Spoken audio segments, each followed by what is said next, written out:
ఒకప్పుడు సమాజంలో హేళనకు గురైన ట్రాన్స్జెండర్లు ఇప్పుడు యూనిఫామ్ ధరించి ప్రజా ఆస్తుల పరిరక్షణలో కీలక బాధ్యతలను నిర్వహిస్తారు. ఒకప్పుడు సమాజంలో హేళనకు గురైన ట్రాన్స్జెండర్లు ఇప్పుడు యూనిఫామ్ ధరించి ప్రజా ఆస్తుల పరిరక్షణలో కీలక బాధ్యతలు నిర్వర్తిస్తున్నారు. హైడ్రా ఆధ్వర్యంలో ఏర్పాటు చేసిన ఈగల్ టీంలో 16 మంది ట్రాన్స్జెండర్లు భాగస్వామ్యమై ప్రభుత్వ భూముల రక్షణ, అక్రమ కట్టడాల తొలగింపు కార్యక్రమాల్లో చురుకుగా పనిచేస్తున్నారు. 2017లో వచ్చిన ప్రతిపాదనకు రూపం దాల్చిన ఈ కార్యక్రమం వారి జీవితాల్లో కొత్త ఆశలు నింపింది. ఇటీవల ఈదులకుంట, అమీర్పూర్ ప్రాంతాల్లో నిర్వహించిన ఆపరేషన్లలో ఈగల్ టీం సభ్యులు చూపిన సహనం, క్రమశిక్షణ, ధైర్య సాహసాలు అధికారులను సార్ గారు మాకు చూసుకుంటున్నారు. ప్లస్ మళ్ళా ఇక్కడ ఉన్నందుకు మాకు ఎంతో సంతోషంగా ఉంది. ఎందుకంటే ప్రభుత్వ భూములు ఎన్నో కబ్జాలు. కూటమి ప్రభుత్వం ప్రతిష్టాత్మకంగా నిర్వహించిన మహానాడు కార్యక్రమంపై వైసీపీ నాయకురాలు శ్యామల విమర్శలు గుప్పించారు. మహానాడు వేదికపై అధికార పార్టీ నేతల ప్రసంగాలను పరిశీలిస్తే అభివృద్ధి కార్యక్రమాల కంటే ప్రతిపక్ష నేత వైఎస్ జగన్మోహన్ రెడ్డి గురించే ఎక్కువగా మాట్లాడారని ఆమె అన్నారు. సభలో పాల్గొన్న పలువురు నాయకులు జగన్ పేరును పదే పదే ప్రస్తావించడం చూస్తుంటే ఆయనపై ఉన్న రాజకీయ భయం స్పష్టంగా కనిపిస్తోందని వ్యాఖ్యానించారు. ప్రజలకు ఇచ్చిన హామీలు, ప్రభుత్వ పనితీరు, భవిష్యత్తు కార్యాచరణ గురించి మాట్లాడాల్సిన నాయకులు జగన్ పైనే దృష్టి పెట్టారని విమర్శించారు. అసలు చేసింది ఏమీ లేదు కాబట్టి 2 ఏళ్లు అయినా కూడా వైఎస్ఆర్ కాంగ్రెస్ పార్టీ పైన నిత్యం జగన్నామస్మరణ చేసుకుంటూ కాలాన్ని వెళ్లబుచ్చుతున్నారు తప్ప ఇదిగో ఈ 2 ఏళ్లలో ఇది మేం చేసింది అని ధైర్యంగా ఎవరన్నా ముందుకొచ్చి మాట్లాడారా? మహానాడులో ఏదీ లేదు. ఇక 164 సీట్లు గెలిచిన తర్వాత కూడా ఈ రోజుకి కూడా ఆంధ్రప్రదేశ్ రాష్ట్ర యువత భవిష్యత్తును దెబ్బతీసిన ఘోరమైన చరిత్ర వైఎస్ జగన్ కుటుంబానిదేనని టీడీపీ నేత భూమిరెడ్డి రామ్గోపాల్ రెడ్డి తీవ్ర విమర్శలు చేశారు.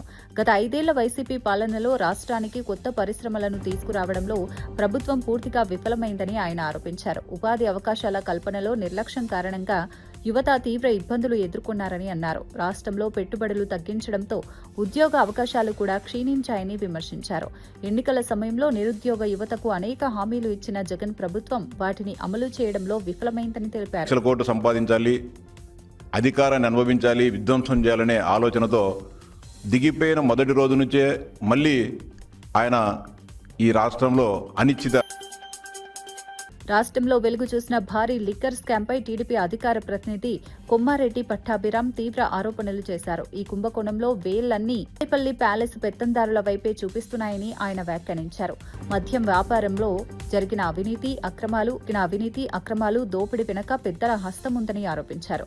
గత ప్రభుత్వ హయాంలో మద్యం వ్యాపారం ఒక సిండికేట్ గా మారి వేల కోట్ల రూపాయలు అక్రమంగా దోచుకున్నారని విమర్శించారు.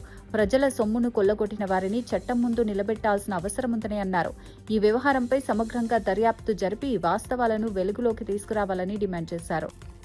అఫీషియల్ పాంప్లెట్ వారి యొక్క అవినీతి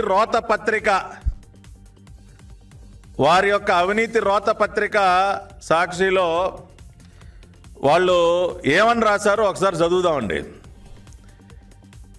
ఈరోజు వాళ్ళ అవినీతి రోత పత్రికలో రాసినటువంటిది చదువుతా ఉన్నా.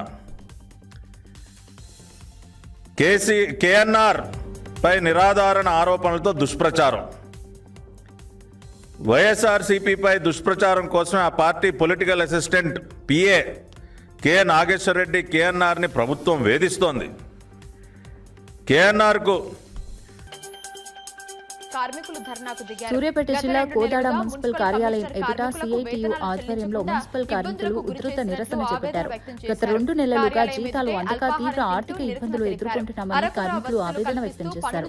నిరసనలో భాగంగా కార్యాలయం ముందే అందరూ కలిసి టిఫిన్ చేస్తూ తమ సమస్యలను వినూత్నంగా అధికారుల దృష్టికి తీసుకెళ్లారు. కుటుంబ పోషణ కష్టంగా మారిందని, జీతాలు లేక అప్పుల పాలవుతున్నామని తెలిపారు. కార్మికులకు కనీస సౌకర్యాలు కూడా కల్పించడం లేదని ఆరోపించారు.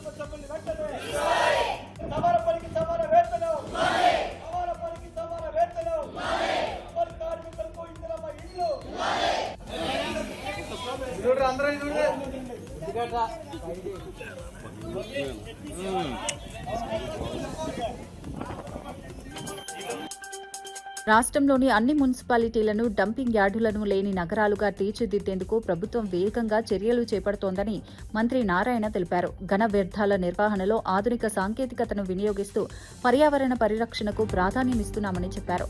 ఇప్పటికే విశాఖపట్నం, గుంటూరు నగరాల్లో వేస్ట్ టు ఎనర్జీ ప్లాంట్లు విజయవంతంగా పనిచేస్తున్నాయని వెల్లడించారు.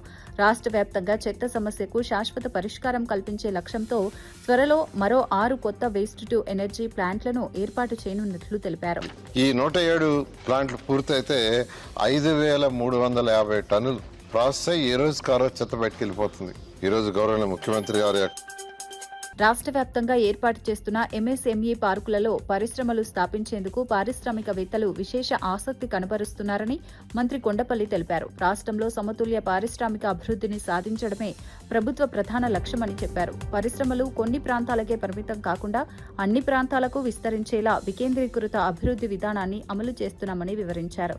ఈ క్రమంలో రాష్ట్రంలోని ప్రతి నియోజకవర్గంలో ఎంఎస్ఎంఈ పార్కులను ఏర్పాటు చేసే దిశగా ప్రభుత్వం చర్యలు చేపట్టిందన్నారు. చిన్న మధ్య తరహా పరిశ్రమల అభివృద్ధికి అవసరమైన మౌలిక సదుపాయాలు కల్పిస్తున్నామని చెప్పారు. ఎంఎస్ఎంఈలో పెడితే 10 మందికి వస్తుంది. ప్లస్ ఎక్కువగా మన ప్రాంతంలో ఉన్న వాళ్ళకి ఎక్కువగా ఎంఎస్ఎంఈ ఇండస్ట్రీస్ పెట్టేదానికి ఆస్కారం ఉంటుంది.